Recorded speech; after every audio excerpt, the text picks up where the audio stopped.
늘 모든 사람에게 잘 보이려 애쓰는 사람, 옆 사람이 언짢은 표정을 하면 혹시 내가 잘못한 게 있는지 끊임없이 자가검열하는 사람, 대화에 공백이 생기거나 어색해지는 것을 본인의 성격 탓으로 돌리는 사람.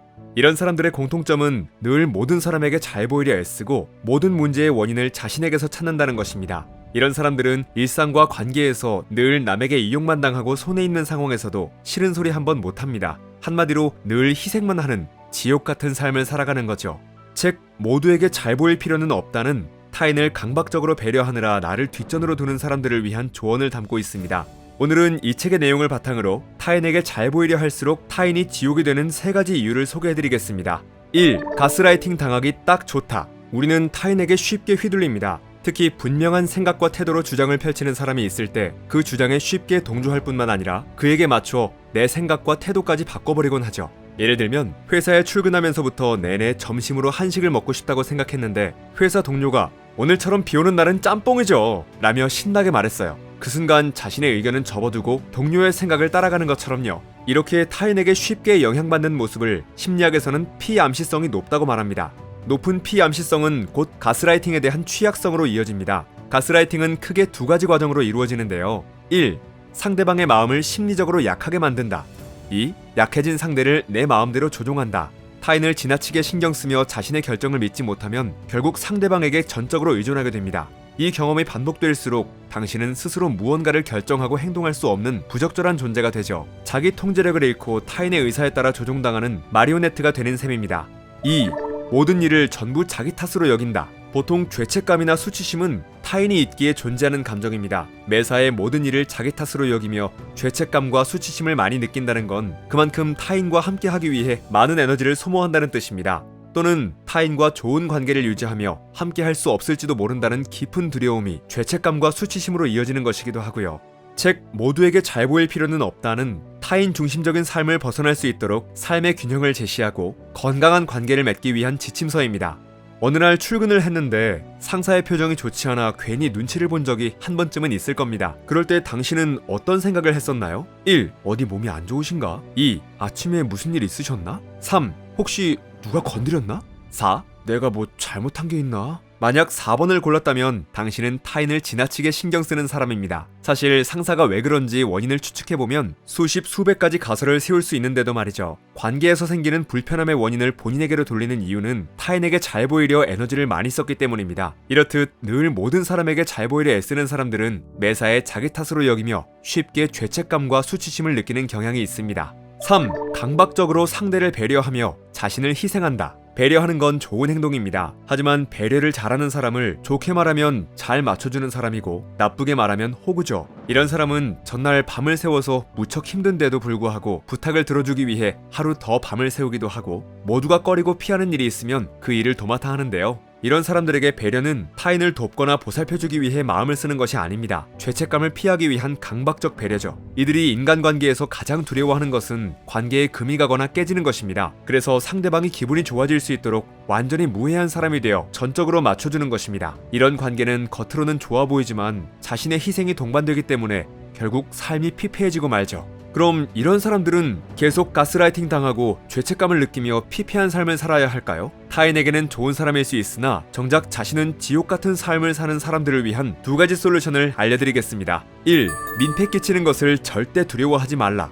우리는 타인에게 피해를 주지 않고 살기 위해 노력합니다. 좋은 인간관계를 위해, 함께하는 사회를 위해 서로가 피해를 주지 않으려는 노력이 필요하죠. 하지만 죄책감과 수치심이 내면화된 사람들은 타인에게 주는 피해에 과하게 민감합니다. 정작 상대방은 그렇게 생각하지 않는데 혼자 과하게 걱정하는 것처럼 말이죠. 특히 이런 사람들이 생각하는 민폐의 범위는 대단히 광범위합니다. 나의 힘든 이야기를 가까운 사람에게 털어놓는 것조차 민폐라고 생각할 정도로 말이죠.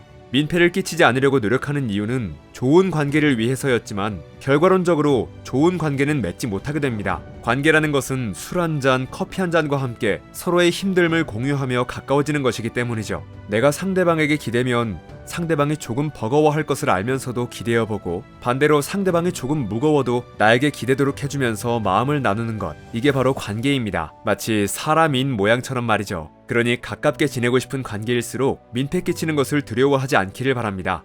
2. 죄송합니다라는 말을 습관적으로 쓰지 말라. 언어가 갖는 힘은 대단합니다. 즐거우면 노래를 부르지만 노래를 부르면 즐거워지죠. 화가 날 때 욕을 하지만 욕을 하다 보면 더 화가 날 때가 있습니다. 이처럼 사람들이 습관적으로 사용하는 죄송합니다 역시 마찬가지입니다. 죄책감이 죄송합니다라는 말로 이어질 수도 있지만 반대로 죄책감으로 이어질 수도 있죠. 이러한 죄책감이 쌓이고 쌓여 수치심으로 이어집니다. 악순환의 고리가 반복되는 거죠. 모두에게 잘 보일 필요는 없다의 저자 함광성 상담심리사는 모든 문제가 내 탓처럼 느껴질 때 쓸 수 있는 9가지 심리 솔루션을 알려주고 있는데요. 죄책감 때문에 타인에게 싫은 소리를 못하는 사람들을 위해 매 순간 명심해야 할 4가지를 다음과 같이 소개하고 있습니다. 하나, 싫은 소리는 타인을 공격하는 것이 아닙니다. 자기 주장은 타인을 향한 공격이 아니라 나를 지키기 위한 방어입니다. 오직 나만이 나를 지켜줄 수 있다는 사실을 명심하세요. 둘, 당신의 싫음에 정당성은 필요하지 않습니다. 당신의 싫은 소리는 타인에 의해 정당화될 필요가 없습니다. 내가 싫으면 싫은 것이고 내 마음에 정당하면 정당한 것입니다. 당신의 감정은 틀리지 않았다는 사실 꼭 기억하세요. 셋, 관계는 생각보다 쉽게 깨지지 않습니다. 상대방이 나에게 똑같은 말이나 행동을 했을 때 과연 나는 관계를 끊을 것인지에 대해 생각해보세요. 대부분 기분은 나쁠 수 있으나 관계를 끊을 정도는 아닐 것입니다. 타인과 좋은 관계를 맺고 유지하고 싶은 것은 나만의 욕구가 아닙니다. 상대방도 분명히 지니고 있죠. 넷, 역지사지하느라 나를 소외시키지 마세요. 타인에 대한 공감은 내 마음의 여유로부터 나옵니다. 타인에게 잘 공감해주고 싶다면 자신부터 공감해주세요. 싫은 소리를 하는 것은 내 마음에 공감해주는 가장 작은 실천입니다. 죄송합니다라는 말을 쓰기 전에 지금 소개해드린 4가지를 꼭 명심하시기 바랍니다. 당신을 움직이게 하는 동기는 무엇인가요? 성취감을 느끼기 위해, 타인에게 인정받기 위해, 사회적으로 성공하기 위해 행동하나요? 아니면 죄책감을 느끼지 않기 위해, 미움받지 않기 위해, 다른 사람에게 잘 보이기 위해 행동하나요? 가끔은 정신승리도 필요합니다. 정신승리는 보통 부정적인 의미로 쓰입니다. 실패했을 때 남이나 상황을 탓하는 모습을 비꼬고 비난할 때 쓰이는 말이죠. 그런데 때로는 저자의 말처럼 정신승리가 필요한 순간이 있습니다. 정신승리의 반대는 정신패배입니다. 정신승리가 내 마음이 편한 방식으로 해석하는 것이라면 정신패배는 내 마음이 불편한 방식으로 해석하는 것을 뜻하는데요. 즉, 정신패배란 실패의 원인을 나의 부족함, 나의 부적절함으로만 돌리려는 태도입니다. 습관적인 정신패배는 당연히 죄책감과 수치심을 불러일으키고 자존감까지 훼손시킵니다. 같은 실패의 상황에서도 정신승리는 자부심을 느끼며 그 자부심을 밑거름으로 새로운 일에 더 쉽게 도전할 수 있게 되죠.